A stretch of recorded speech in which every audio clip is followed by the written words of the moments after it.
Imagine, if you would, a free society where people treat each other with respect for their differences and civil liberties like freedom of speech, freedom of religion, freedom of opinion, and freedom of health. Imagine if those freedoms were sacrosanct.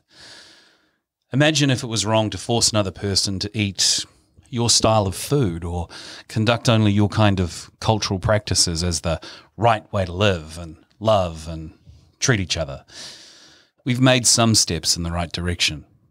Freedom of love means we enjoy equal rights to love who you want to love, marry a man or a woman, no matter what you are or how you identify. It's all good. You'd be horrified nowadays if you couldn't, but it wasn't so long ago when this was illegal and men and women were prosecuted for being different. In modern Western countries, we consider all members of society to be granted certain rights, to be equal, to have a voice, equal to vote, equally empowered to determine your destiny. The unwritten law of do no harm guides this principle. New Zealand is a progressive country that works hard to uphold these values, and yet in the midst of this pandemic, in this effort to control a virus that we are told is killing thousands all around the world by the day, the right to have an opinion that's different to the one we're fed in mainstream media will risk you become a social outcast. And if you dare to question this kind of mainstream belief, the call will go out for you to have your rights taken from you. How dare you look at the world differently? How dare you have different beliefs? This is how old world Christians viewed the Islamic world, enabling them to gather public support, to crusade into their country and slaughter men and destroy families and war against strangers. We know now this to be wrong. We evolved a little. Having a different opinion can really get you in trouble, though. Try loving your neighbour no matter what their colour or creed just a little while ago in Nazi Germany and see where that would get you. You could be called a Jew lover for treating all people with respect and dignity just because they hold different beliefs to yours. Or if that seems too far away, try being a white woman marrying a black man in the southern states of the US in the 1960s. And if you were the poor white woman that fell in love with your one true soulmate, good luck fitting into society for the next 20 years. We know that humans can be cruel. We know that we should respect all races, creeds, colours, and beliefs. Freedom to live your life without hurting others is an extremely important tenet to uphold. We are being told that this virus is killing people by the second, and yet reports are coming out of hospitals around the world that they are quiet ghost towns filled with staff doing very little. Now, I can't speak for New Zealand. I'm sure our doctors and nurses are working very hard and doing the best they can. Every doctor or nurse I ever met got endless respect for them. But why is it in these supposedly hard-hit countries around the world, members of the public are reporting that nothing is going on? Not just in general wards, because, well, obviously all that is on hold, but in these so-called COVID wards that are also quiet. Am I allowed to ask this question? What about people villainizing others for questioning the safety of technology? Are you allowed to be concerned when you discover no real safety tests of any scientific rigor are actually conducted on modern wireless transmissions in regards to the effect it may have on human well-being? Our RNA, our DNA, our cell cycle. Ask this question and you'll be told that everything's fine here. The tests were done and we can prove that it doesn't heat your tissues. But I don't know about you, but heating up your tissues is hardly a concern if without heat you can still cause cell disruption. Am I allowed to ask this question? Do we still have freedom to think differently? When reports of high-frequency speeds of wireless transmission that allow for extremely fast data transfer also happen to ionize oxygen within the 60 gigahertz frequency range, preventing it from adhering to red blood cells within your lungs to allow your body to oxygenate, am I allowed to express an interest in that topic? Is it okay to be concerned about that? Freedom of health and freedom of opinion are vitally important. Freedom of how you practice your beliefs are too. Back in the old days when the authorities told us 100% the earth was flat, I can assure you, suggesting it might not be based on certain, well, I don't know, evidence you had, well, that just wasn't a good move. It got you killed, or at least socially annihilated. But don't question authority, my friends, because they know everything. When the first germ theory emerged that, you might want to sanitize and wash your hands after an autopsy as a surgeon before going on to deliver that baby to prevent this new idea called cross-contamination from patient to patient, when that emerged, that idea, the physician who brought up the idea was laughed out of town. How dare he? How dare he find evidence under a microscope that such a thing was possible, that you could harm people when others didn't want to believe it? How dare he? And how dare you choose your own thoughts, your own way of life, or even religion, and expect to be granted the right of equality in a modern country? How dare you seek out your own therapy or health regime and determine your own research-based evidence to guide your approach to optimal health, when there are highly qualified people and institutions and profits to be made in global organizations that would far rather you didn't do any thinking for yourself? So don't do it. I'm warning you. Wasn't that long ago when the latest approach to your psychological ailments required a surgeon to drain you of your supposed excess blood, let alone the good doctors that recommend Camels as the best cigarette, or the tiny little morning sickness pill as the answer to expectant mothers. Don't you dare have a concern for your child's safety, madam. It's not up to you to question our safety studies, our rigorous methods, or frankly, our authority. You have been reliably informed now that it's all perfectly safe. So sit down and just shut up. But don't tell that to the generation of deformed thalidomide kids missing arms and legs, because there's nothing to see here, folks. Move along. So don't question what you've been told. You mustn't educate yourself. You must believe that everything you're given in the mainstream corporate media is correct, because just like the few mainstream examples I've given you, there's nothing to see here. Move along. But folks, friends of Reality Hub, I'm here to tell you that you do have a right to believe or question anything that hasn't proven itself to you. You have a right to take your sovereign power and individuality as a human being that is a fractal of this universe and express it any way you like. If you believe in Islam, Christ, Buddha, or the god of lotto tickets, more power to you. It's not for anyone to say you're wrong. If you believe in the latest and greatest that science has to offer, more power to you. Jump right in and get hooked up to Elon's Neuralink. There's a raft of foundations that would love to Bill and Melinda some dubious liquids right into your bloodstream. Just give your sovereignty and let them take over for the herd immunity. The opportunities to give up your power are endless. But if you believe that it's important that you take time to consider all avenues of information around your health, you should have every opportunity afforded to you to look into it and establish for yourself the high bar of conclusion that you are satisfied that your decision will do you no harm. We're encouraged these days to read the label, check the calories, watch for chemicals and artificial colours, and that's no different to wanting to know how something that is put into your body is made, how it works, its lasting effects. It's your right to ask these things. Your right to ask is very important at the moment. If we are asked as a planet to shut down our economies, we need strong debate and robust evidence that it's the best move.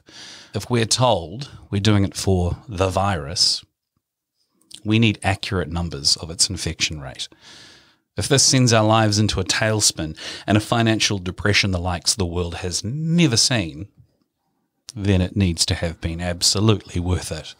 But remember, don't you dare ask if the virus numbers are similar to a seasonal flu. Don't you dare ask if it's strange that we include confirmed numbers with probable numbers. Don't you dare ask if a person who officially died of the virus might have had other existing health problems to which even a seasonal flu would have killed them. And don't you dare ask if the way the test that is done is flawed in any way. The man who invented it said this should never be used as anything more than a research tool. A research tool. due to its high number of false positives, and it couldn't possibly be accurate for diagnostic purposes, he said, but don't you dare mention that to a soul, or it's the gulag for you. Because if you dare think freely, you'll be condemned. The thinking has all been done for you. Don't stop and question how useful masks are in public. Just be a good boy and go put one on. We've done all the thinking for you. Yes, I know that the particle size of the virus is so small in comparison to the weave of the fabric in the mask that wearing one to prevent viral transmission is like putting up a chain link fence around your home to protect it from mosquitoes. Pointless, but you're not allowed to think that way. It's forbidden. Besides, it makes for a great costume to keep you in fear. And fear helps keep you from thinking for yourself. My friends, love is the answer. Laugh at this. Look at the absurdity of this. And the next person who tells you not to stop and talk to a fellow human being in the supermarket, will just smile at them and tell them to chill out. You must not be controlled by the rule of fear in a world so desperate for kindness and love and just a small measure of sanity. Wow. I'm just allowing that all to digest, Stephen. Woo. Thanks for listening, Robert. Yeah, Told you had a big opening for us today. I was sitting there just taking that all in, and, you know, I'm going to come out right now and say my thought or my feeling, and this has been unchanged since the start, that I believe this whole situation scenario is complete nonsense. And I don't mean that in a flippant way. I mean it from a point of view of, you know, what is the world coming to through everything that you've just mentioned, and then taking a few steps back and employing critical thinking, and does this add up? And so many people I've spoken to, whether they're people on the street, friends of mine, have agreed that something is not quite right. Something's up. Things just do not add up. And that for me is a real warning sign with, you know, in my own inner wisdom and intuition. And so I then want to go, well, why is that? You know, and we're how many weeks down the road, down the path of this situation.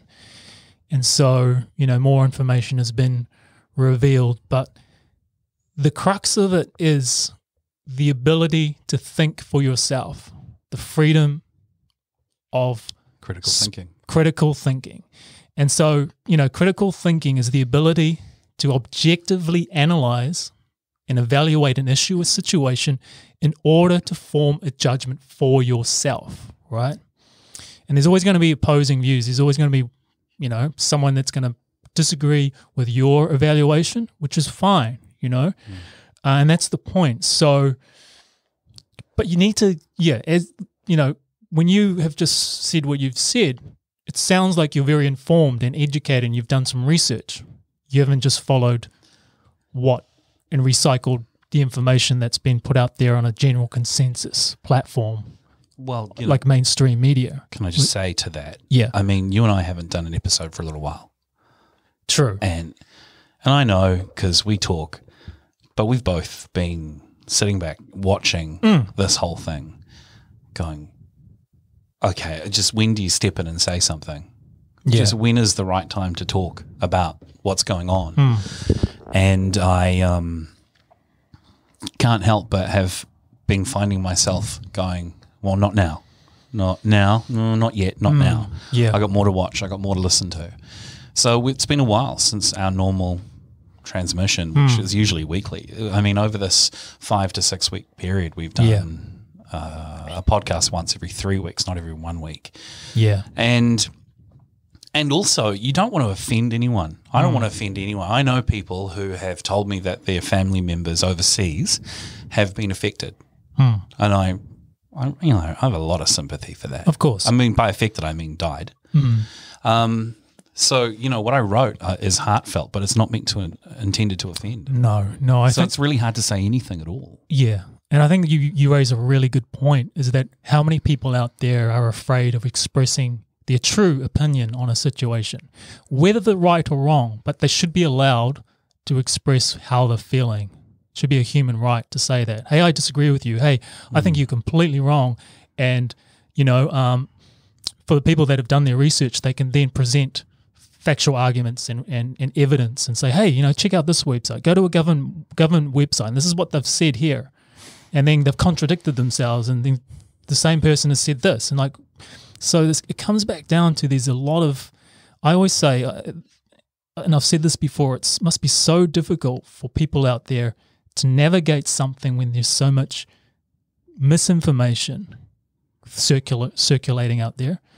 And on the one hand, because we have the internet and we're so connected, we can get all the information we need. So that's a positive thing. So we can be more informed. We can become more aware, more empowered, which is a really good thing. So then we can formulate an opinion for ourselves. But if we're getting information from just one source, right, how do we know that that's true or accurate? How do we countermeasure that? If you're telling me one thing and I'm going, oh, yeah, I agree with that, how do I know that it's true, So it's reliability of sources. But when, what I've noticed is that more and more, and I'm no doctor or medical profession, but there's so many doctors and surgeons that are, whether it's on Facebook or whatever platform, that are coming out with opposing points of views and other information go, oh, hang on a minute. So you're saying, oh, a mask is useless, and this is why, and that numbers of being doctored, and then the COVID cases that are all been assigned to hey, they died of COVID-19. Well, they had pre-existing health issues, and that's a real concern. Yeah, it's a real concern. The whole I jumped out of an airplane with no parachute, but I died of COVID-19. Yeah. I mean, effectively, it's really interesting that people with a lot of comorbidities are being put down as COVID-19 because their death looked a little bit like what pneumonia might be, so therefore it must be COVID, and not possibly pneumonia, or not possibly because of a compromised immune system from years of health problems. So then you start going, hey, I've got to start questioning the facts and what I've been told. Yeah. But overarching all of that, it comes back down to what you touched on, the fundamental freedom of life, freedom of speech and civil liberties, the ability to choose how you want to conduct your life.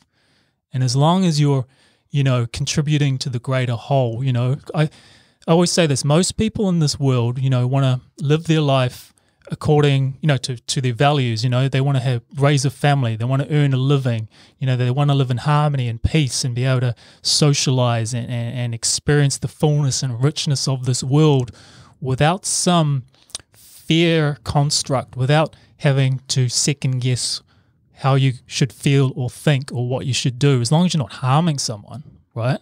Yeah. If you're loving and honoring and respecting the human race, your fellow human being, whatever belief they have, whatever points of view they have, whatever they wear or however they want to express themselves, that's the diversity of this amazing, rich planet. All these unique souls expressing themselves, and there's so many people that have so many things in common, and that's why we, your vibe attracts your tribe. But yeah, there's always going to be conflict and good and bad and different tastes, but that's the whole point. That's the color spectrum of being human. Yeah. But yeah, first point I want to make is just question, and question again. And I think we've had enough time to sit back and watch and observe before having to say something. Yeah. Yeah. Let's not take things on the surface level. Yeah. Not jumping to conclusions, not sort of reacting, just taking a few deep breaths. There are a huge number of organizations that put out mainstream media, and they're owned by about 6 organizations in total. Right. So question what you're hearing, because it's all owned by 6 groups. Yeah. And that's, and I don't mean podcasters, I mean the large mainstream medias that are out there. Ultimately, follow where that money goes. And the whole world's press release on a daily basis is down to 6 main groups, who you could sort of question quite easily. Is it in their best interest to paint the world out to be one kind of way versus another? Well, you bring up an important point, whereas I know, I asked this question, what is the grand scheme of things? Who's going to benefit from this situation further down the line? What's the big picture? what's the agenda if there is an agenda? And then, is it going to be mass vaccinations? Is that where we're heading? Where the only way you can feel safe is if you get injected, vaccinated, chipped, whatever, and then... Or the only way the mainstream media will tell you you're allowed to feel safe. Yeah. Because I tell you what, I can feel safe without a vaccine. Absolutely. And I'm sure you can. Yeah. And I'm sure there's plenty of people out there. So, and why should anyone care whether you have one or not? Or whether you, because this bias that's starting to develop towards people who don't want to do it strikes me as a kind of erosion of your right to live your life as you want to live. Whether you are a gay man wanting to be with another gay man who, right up until the 1980s, there were laws saying that you weren't allowed to be, in this country, or whether you're someone who wears a religious costume or observes a certain dietary approach during a period of religious significance, or whether you're someone who chooses, to make health decisions for themselves. That means you're going to avoid certain things that you believe have toxicity. You should have that right to do that. You should. And why would anyone who's vaccinated even care? This whole concept of herd immunity is retarded, because if you're vaccinated and you're not getting the so-called you're disease, safe. You're safe. You're supposed to be safe. Yeah, well, you have nothing to worry about now. Yeah. And if you really believe it's go get the vaccination. Jump right in. It's funny. I was listening to an episode of London Real with Brian Rose, and I'll do the shout out now. You do it because they've done an amazing job. So shout out to LondonRealtv. You can find them still on YouTube, I believe. Yeah, but not everything. But not everything. Yeah, I'm going to get to that about censorship and freedom of speech. Yeah. But Brian Rose is an independent voice. He has over 600 long format interviews. And he's fighting for the freedom of speech. And we're talking, every topic under the moon. Sports, politics, health, wellness, spiritual. Goal setting. Yeah. He's had so many amazing guests. People like Marianne Williamson, Wow.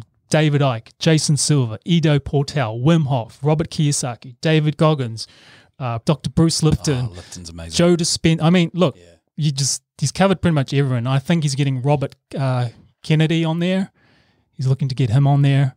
Yeah. It's just a who's who of intellectual minds, of scientists, of you name it. So what I'm trying to say is he's purely independent.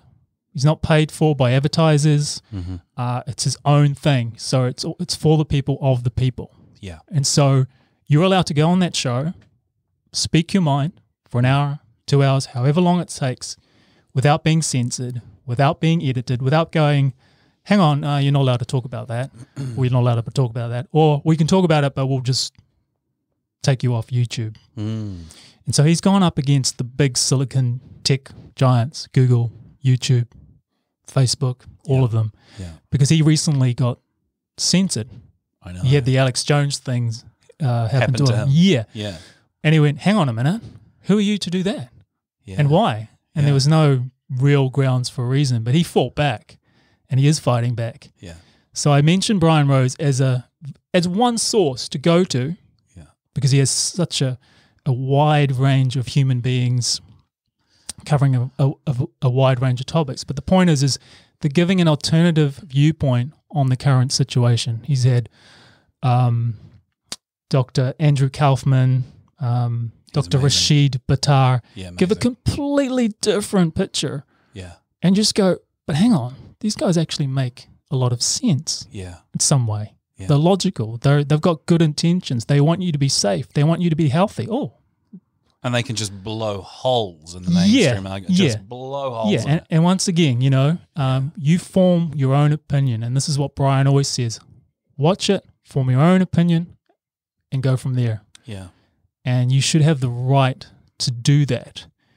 And even people I know who don't see the world as I do say quite rightly, to their credit, we should be able to hear and know what people are saying because if we don't know, we don't ever get the benefit of what people like them or those that follow them actually think. Because if your ideas are wrong, then they should be not just banned, but held up for public scrutiny. Exactly. For absolute debate. But people are refusing to debate with them because they're just being shut down. Yeah. But the trend just seems to be an overwhelming amount of evidence that seems to be counter to what we've been fed initially. And I mean, my hope is that the truth comes out. That's all I've ever wanted. I think anyone just wants to get the truth, just the honest, absolute truth, whether it's good or bad. Let's just have the truth about the situation. And as I say, it's a tough one, because if you're compliant, and we've seen this, like how compliant are we? Just within a space of just a few days. We're all on house arrest. We've adjusted to these new norms, these new words that we just suddenly alert level. Yeah, lock down this, social distancing. Yeah, all these things which weren't there, a few weeks ago, and then suddenly appeared, and we're so compliant without actually questioning it and is this for my best? Is this really for my best health? And on some level, it's really great that people who believe that this is the right thing to do are trying to do their citizenly duty of doing the right thing. And I think that's really neat. Yeah, if it truly makes a difference, and it's saving lives, and it's the right thing, perfect. But don't you dare ask any questions if it's the right thing or not, right? Because if you do, you're going to start running into problems. And this is what I want to encourage people to know. It's okay to ask these questions, and it's okay to put out there questions to check your reality. Yeah. I mean, look, ask yourself this. So, like, you listen. I mean, if you're listening to authority and blindingly following along, would you, if I told you that I had $1 million, but the only way to get that $1 million is to jump off a 10-story building, would you do it? Okay. If I gave you a gun with one bullet in its chamber, like Russian roulette style, put it to your head and, click the trigger and I'll give you $1 million, would you do it? No. Okay. If I told you to jump out of a airplane with no parachute, would you do it? No. Okay. What if I told you the plane was sitting on the ground, on the tarmac, just a few feet off the ground? Would you jump off the plane then? Yes, I would. Right. So my point is, get all the facts. Yeah. Don't just take it the surface level. Get all the facts, do your research, and then you can answer accordingly. Yeah. So I always like that story. Yeah. I like it too. Yeah. So this whole thing about compliance and authority, is it for your best interests? You question that. Yeah. Yeah. And, there's plenty of times that I don't feel it's for my best interests. And I got plenty of good reasons why. And I'm not trying to be a prick about it. But when I walk to the supermarket and people are keeping their distance from each other, I respect that. That's cool. That's the game we're playing right now. You want to be 2 meters apart. Cool. You think that it's an airborne virus and that 2 meters is going to make a difference as I pass by you within inches in the supermarket aisle. But it doesn't make a difference in the supermarket, but it does outside. As we wait 2 meters apart, Yeah. And as you sit there having your cigarette, thinking you're being safe from a respiratory illness, it's okay now, but in 30 years when you die of lung cancer, that sort of time doesn't occur to you, or the logic of things don't really occur to people. The insanity of this airborne sort of idea that 2 meters or 6 feet is going to be okay, because if it can go 2 meters, it can go 200 meters. Precisely. So therefore, there is no real difference to be made, to be had. And I mentioned the weave of a mask, even the very best masks. It's not enough. It's not tight enough for a viral particle. It'll just get through like a mosquito passing through a wire fence. Yeah. And yet we wear them and we put upon ourselves the nocebo, fear-based effect of confirming that we're going through an apocalypse when really it's really hard to determine exactly what's going on. And heaven forbid that, Sweden turns out to be correct. Yeah. Well, they've got their different approach, haven't they? Yeah. Yeah. Yeah, they think for themselves. Yeah. Yeah, and they were brave enough to show the middle finger to the WHO. I don't know who's going to be assassinated for that, but I applaud them for it. But, it's funny on one level, and then, you can see the nonsense of it. And I was listening to Rashid Buttar, and he said Doctor, and he said there's only 2 or 3 airborne ways you can contract a disease or a virus. I mean, like I said, I'm no doctor, and this is not one of them, the COVID. So no, it makes you question it. You go, well, okay, if he's correct, then it's nonsense. Then any distance is an irrelevance. Yeah, because if you can contract it through airborne, but not after 6 feet. Just suddenly after 6 feet, just stops. I've reached my limit. I've run out of gas. It knows. My flight stops here. I'm hitting the floor. It's just so retarded. Far out. I mean, this can go off in a lot of tangents, but I'll talk about this fear. Fear creates stress, and I wonder how many people during this whole saga drama have really been stressed out. Yeah, and how much fear has it created? Yeah, you can see it everywhere. Yeah. And I sympathize with that, because fear is a feeling, an emotion. It's not a nice emotion to have. No, but it's you know what it's really good at though. It's really good at destroying your immune system. That's what I was going to say. Oh, was it? Yeah. Apologies, Rob. Because I was thinking a few steps ahead, going, well, fear. There's a difference between fear and danger.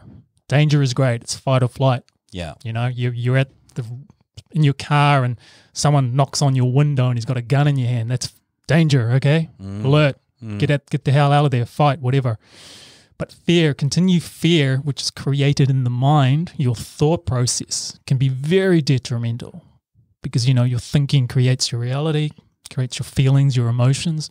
So what happens is your body starts to be impacted by that fear and stress. Your harmonious environment is suddenly being stressed. So, continued stress will weaken your immune system, so you're going to be more susceptible to feeling like crap, but also more susceptible to disease and sickness, and let's not forget, mental health is so important. So there's all these other impacts from this state of things. It's not just the virus. It's not just about contracting a virus and you may or may not die. It's all the other implications. It's the fear of losing your income, your job, your livelihood, your way of life. Yeah. And then you start going down that road, and if other people collectively are feeling that, then it creates this fear environment, which is the opposite of love, opposite of, the positive emotions in life. It's not what you were born to do here. No. And it goes totally against your mission and your life's purpose and existence. Yeah. And I ask anyone out there, when you first encountered this scenario, what instinctively did you feel? Nice. Yeah. Yeah. Ask that question to yourself, and what do you feel now? Just tune in and go, what's your gut saying? What's your inner wisdom saying? Forget about what your mind's saying, the media, people on social media. Ask yourself that question. Get in touch. And then, because there's an innate body wisdom and intuitiveness there. Place it in front of your heart soul essence. Yeah. Read it for what it is. And then, you're coming from a place of source energy. You're coming from a place of your inner life force, of your beingness. And, I've said this before, that I see 2 realities playing out. The natural environment that has its own wisdom and intelligence, that keeps thriving. What happens in the wild when it's untouched? It just thrives, If man starts to do something like add its input, intelligence, it starts to still thrive, but it's altered. But if something bad happens to, like a forest, it starts to die, decay, it starts to get, you know. So think about that. Think about how the planet is doing, and you know, we're all one with everything in this world, in this, you know, every living organism. So that's just another thing to sort of contemplate and feel into. And it might help you bring some peace and some calm and some just a different perspective on being too caught up in the drama of it all, in the mental.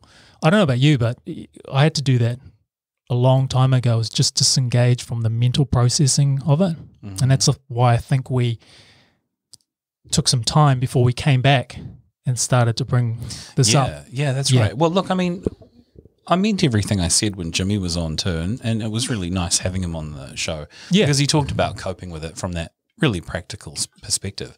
And when I say what I meant, and I agree, when I spoke to Jane about how this has really been something that for a lot of people was meant to happen, from a spiritual perspective, however you interpret that, there's certainly been a lot of time to reflect, and that's really cool.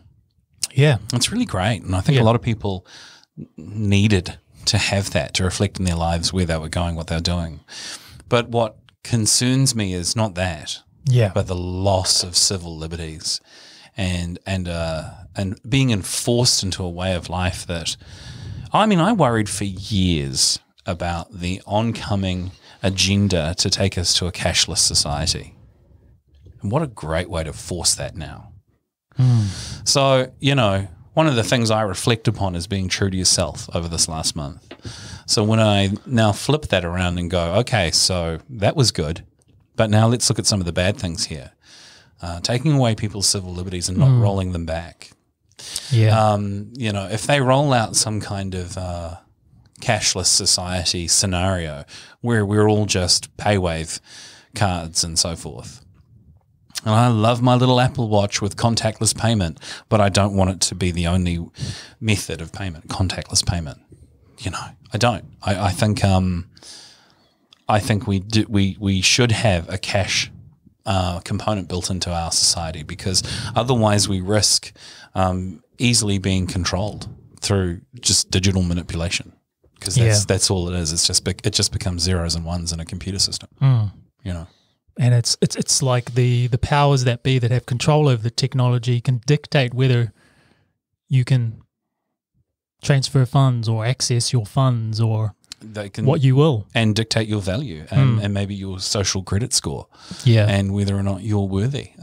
You know, and that's been that model is rolling out in the East, and it's coming if we don't stop it, and we need to stop it. Yeah, I heard. Over in Australia, they've got a new tracking app that people have sort of jumped on. Yeah, I've actually seen it. Yeah, I've got a friend who showed it to surveillance me. app. Yeah, which is utilising Bluetooth. Yeah, Scott Morrison said he wanted 40% of the Australian people to download it voluntarily, willingly, because if they didn't, they'd have to force people to. Yeah. Oh, how nice of the authority to do that. You know, you do this because it's the right thing to do, but if you don't do it, well, you know, the idea that it's not that far off to think that if, well, bugger it, I'm going to turn my phone off, I don't need this crap. Well, that might just result in someone knocking on your door. How come your phone's off? You know, and you want to not be in that world. You don't want to be in that bizarre dystopian future. Yeah. But unfortunately, the steps that are being taken lead to those next logical steps. And if you don't think that's possible, you've not been paying attention to history. Well, it's the old frog in the boiling water, right? Raise it slowly. Yeah. It's such a perfect analogy. It's the totalitarian tiptoe. Yeah. It's just a little bit more, just one more, just to do. Oh, and how about just this? Oh, this has happened better. Take that from you. Oh, just a little thing. We'll roll that stuff back then. Prove that it was just a little thing. Give it to us. Give it all back to us. It's an incremental step, so it's sort of noticeable but not noticeable happening. And perfectly good reason to go cashless right now is, well, the virus could get you through the cash. Yeah. Well, let's all just get vaccinated. Then I'm going to feel safe, and then I can go about my business. Yeah. But what's in that vaccination? Oh, well, what's it going to do? Best you don't ask? Well, I saw a whole list of current vaccinations and I couldn't even pronounce some of the words in there. Yeah. So I'm thinking, okay. Yeah. I was going to say, what was I going to say? I was going to say something about something else then. Yeah, maybe best you don't. Yeah. Like but the thing is, it's about having an awareness. So we're not saying this could happen, but it might be happening. But what does it feel like it's happening? Do you mean you're not saying it is or will well, happen? that's the point. But like, it could is it happen. or yeah. And I think, the point is that having an awareness, potential, and going and exercising the thought. Well, maybe it could, and being open to that, and then you can go, well, that's true, rather than go, oh, that could never happen. Just being completely closed off to a theory. So many people are, or completely closed off to new evidence and go, no, that's not possible. Can't be right. I don't believe that. Yeah. I refuse to believe that. Yeah. I will not allow my mind to be open for even a second. And look, I struggle with that. We habitually have these thoughts and beliefs, and it's constantly trying to break yourself open and being open to new evidence and new theories and new information so that you can further your knowledge base, and knowledge is power. And to be informed, you get a better picture, a better handle on things. And that's what Reality Hub is about, is stimulating and inspiring you to do that, and to become a better person, a better version of yourself, and go, am I living to my fullest potential? Am I exercising, all my talents and gifts and thought processes and, and really said. just going, am I owning this? Am I really standing in my truth and in my power, or am I ashamed of that I'm not doing that, and that I'm not living up to my potential? And you create your reality. You're responsible for that.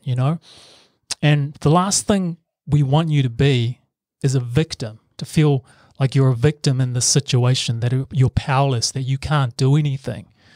We all have the potential within us to really find the strength, the determination, the passion, the drive, whatever it is that fires you up to do the right thing and to lead a life that you go, I'm it doesn't mean you're not going to make mistakes, but it's all about the intention and your ability to do that. And I hope that we can do that on this show, is just inspire people to really own what we call your superpower, and that's owning who you really are and not being afraid of that. Yeah. Question your reality. You're allowed to do that. Yeah. That's what it's all about. Diving deeper into the nature of reality and asking yourself those real deep questions. And I look, I get life shouldn't all be about that, but we're living in times now where that's being it's coming up in our reality. It's definitely there, and I think people are getting a taste of that. Taste of their freedoms and the normal way of life being altered, and then you can't help but question why that is, and to what end, and you sort of want to then start to look at what lies ahead. What's the future going to be like? So yeah, and a lot of people aren't used to questioning, are they? Because I think a lot of us sort of go, well, we're not going to repeat what happened in Nazi Germany. We're not going to have to deal with the loss of civil liberties. We're not going to have to worry about those. That wouldn't happen now. No, of course not. Oh, no, just, take the drug they're telling you to take and don't think too hard. And yeah, it's a funny old thing, isn't it?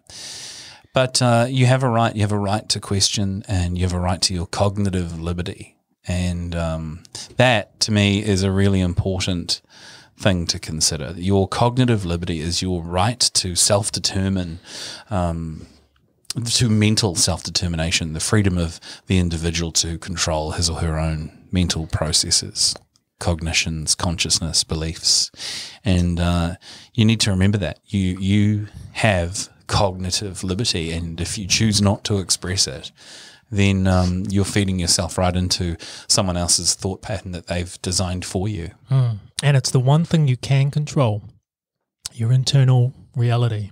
You can't control what's happening on your external reality, what other people think, do, feel, other people's actions, but you can control your interpretation of it by getting in touch with your internal processes and being aware of them. So in other words, you can control your reaction and your response to them. So it's really important. It's owning your internal, your inner world, because how are you experiencing this reality? The only way you're experiencing it is through your 5 senses, yes, right? Your consciousness. You know you exist because you're conscious, and you're conscious in a particular reality.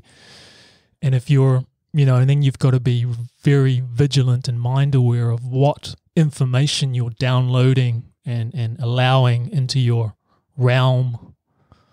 So, yeah, something to think about there. Yeah, and I think that takes us back to living present in the moment and breathing and knowing that you don't always have an answer for things. And if this lockdown period has taught us anything, it's you can take time to answer the big questions. You can take a moment. You can breathe. Yeah. You're allowed to. You don't have to give an answer straight away. Yeah. You can give thought to it and contemplation and reflect upon it and come back to someone a week later.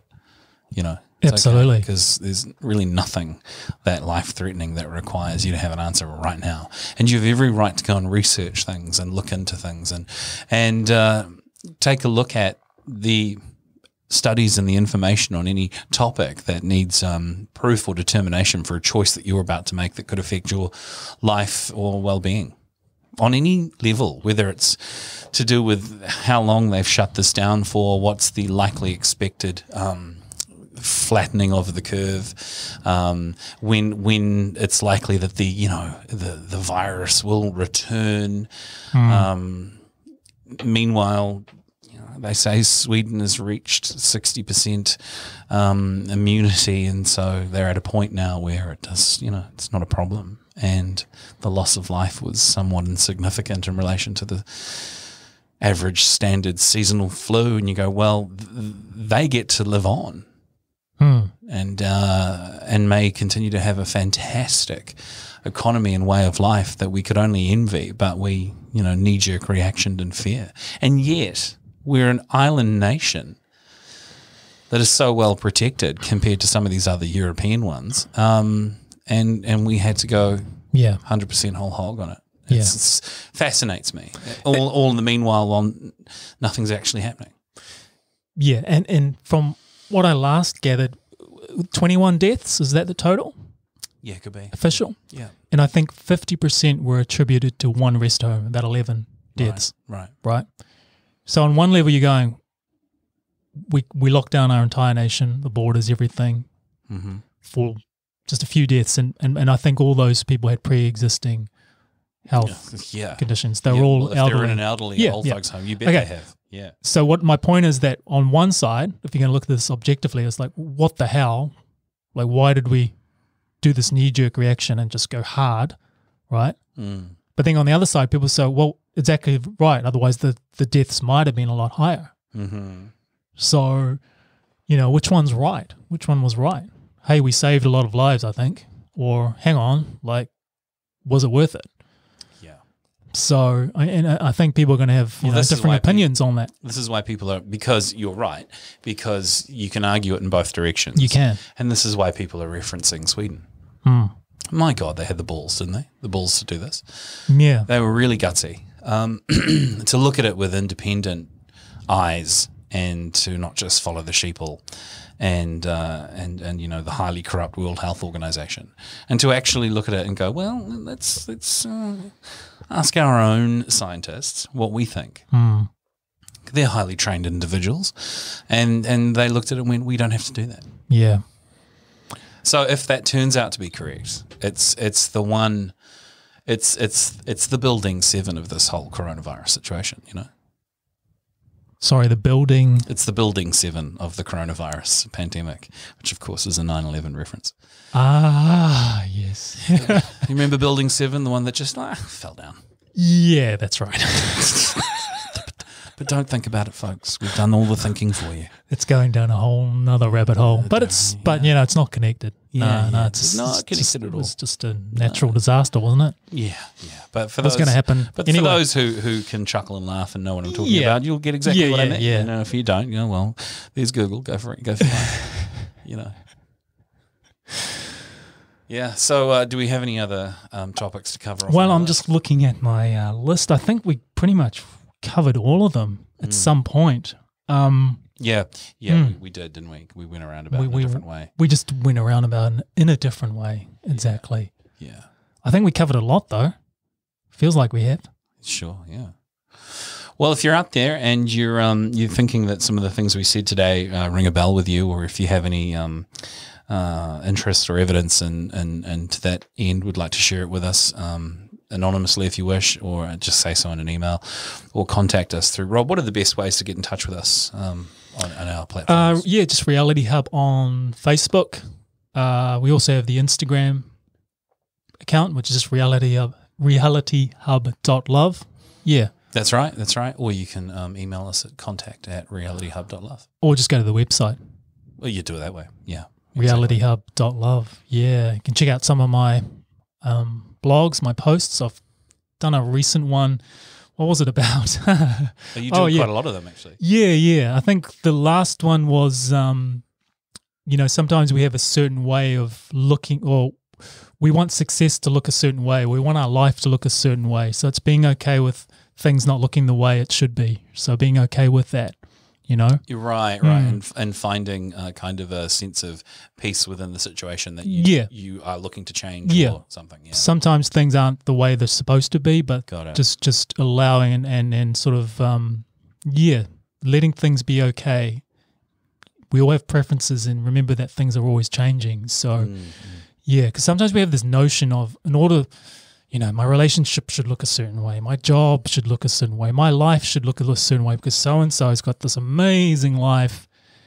And, it can look any way it can look, and you determine what success means to you. So, it was kind of talking about that. Yeah. I like that. That's cool. Well, folks, it's been another interesting and fun episode, or maybe heavier and dark. But it's a pleasure to be back in your ears and inside your head. And I hope that you found it useful today, and that it's taken up some of your downtime, which inevitably more people are having than usual. And if it's been pause for thought, cause for concern, get in touch, let us know, and have a great day.